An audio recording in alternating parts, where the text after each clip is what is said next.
Hi, this is my second quarter journal conference.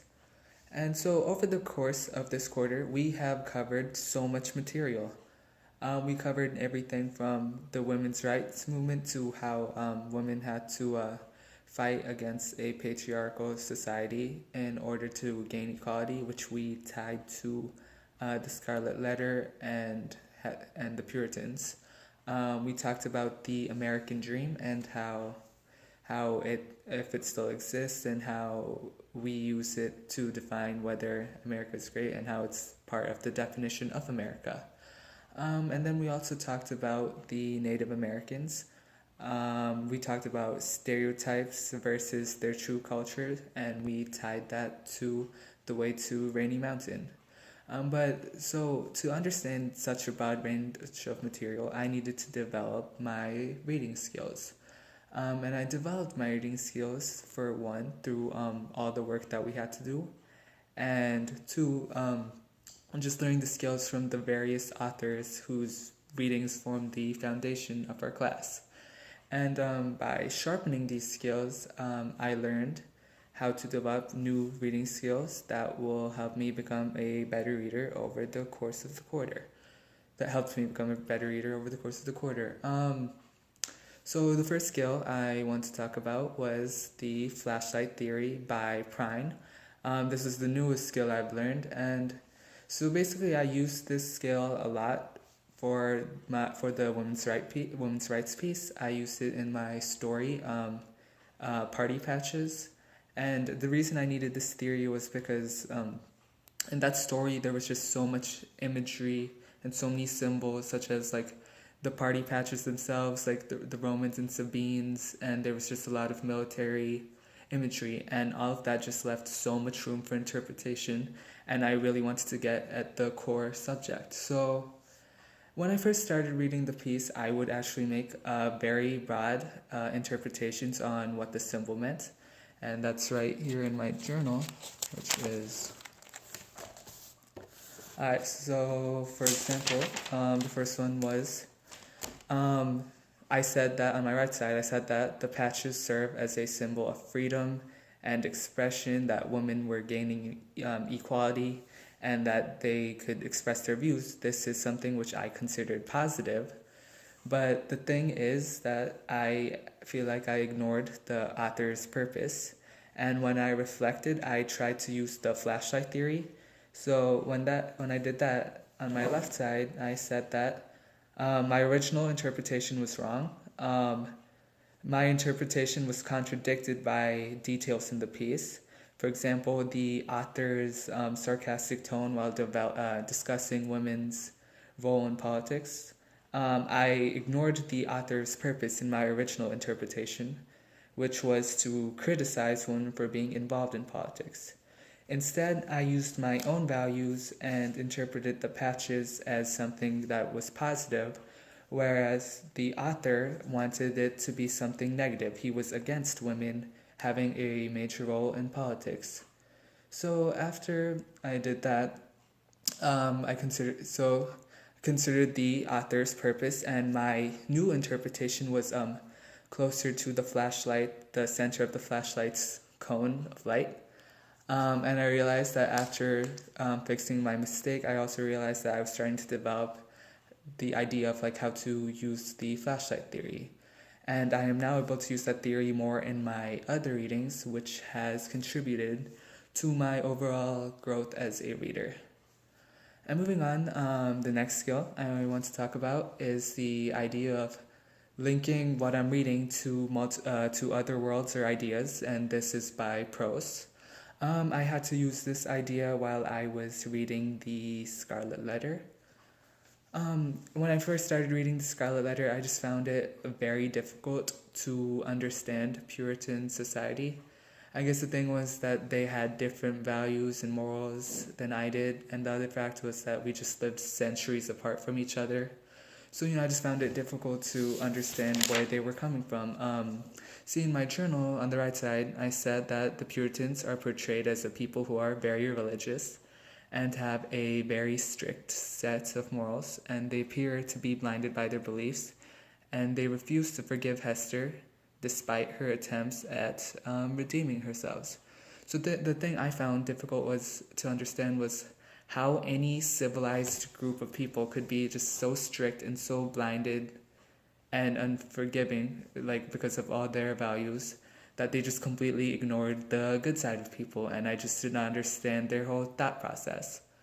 But on the left side, I reflected. I tried to connect the Puritans' ideas to something more modern, so I connected it to the movie Easy A, and so on the left side, I wrote that while the Puritans seemed strict to the point where it's actually irrational, and I criticized them, the thing is, today's society can also be just as cruel.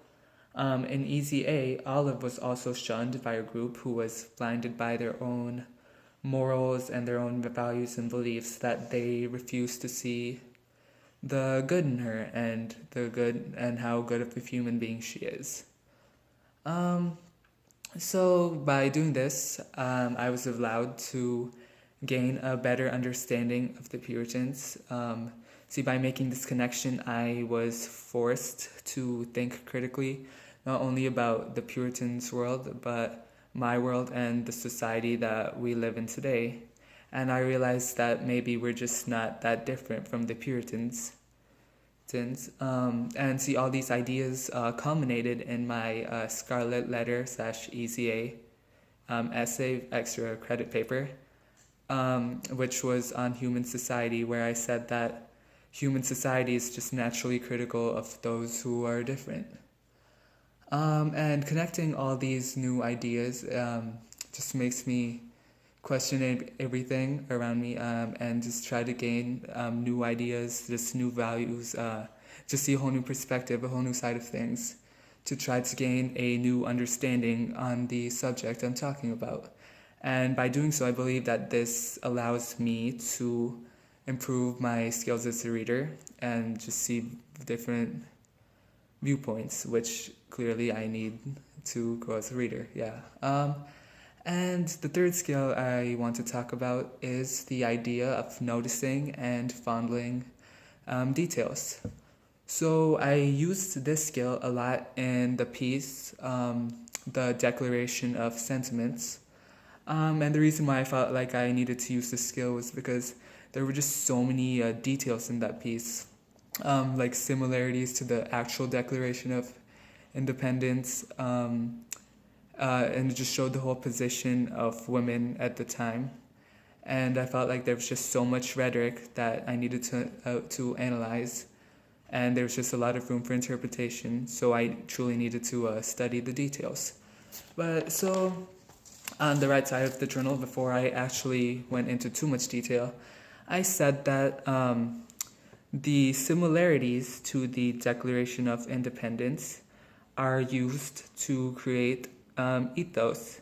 Essentially, the Declaration of Independence is a very sacred document in American culture, and the many similarities to the Declaration of Independence earns the respect of the male audience that the author of the piece was trying to convince. So I understood why it echoed the Declaration of Independence, but I also noticed that a bit over halfway, maybe 3/4 into the piece, it changes and talks about resolutions, and I wondered why, after creating that much ethos, it would stray away from the Declaration of Independence. So, I looked at the details. I tried to understand what was going on, so I read over the whole resolution section, and basically I realized that the section on resolution were just a big group of demands. So on the left side of my journal, as I was reflecting, I said that the section on resolutions is a section on the women's demands. It is meant to show all the different problems that women face, and it's also meant to show that these problems can be addressed. The women who created that document wanted to provide solutions to the problems they face, and not just complaints, which actually helps to improve the ethos of the entire piece among the male audience.